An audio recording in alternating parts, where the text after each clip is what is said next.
You ask Tiger to solve. This deals with linear equations with one unknown. The final result is r equals 1. Let's solve it step by step. Simplify the expression. Simplify the arithmetic.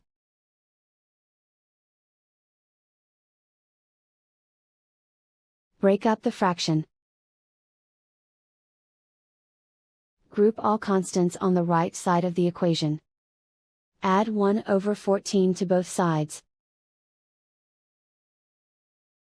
Combine the fractions. Combine the numerators. Reduce the zero numerator. Simplify the arithmetic.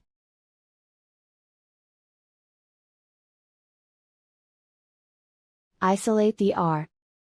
Multiply both sides by 14. Group like terms.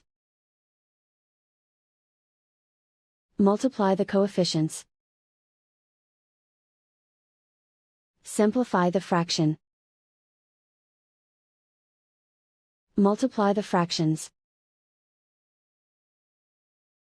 Simplify the fraction. And so the final result is r equals 1.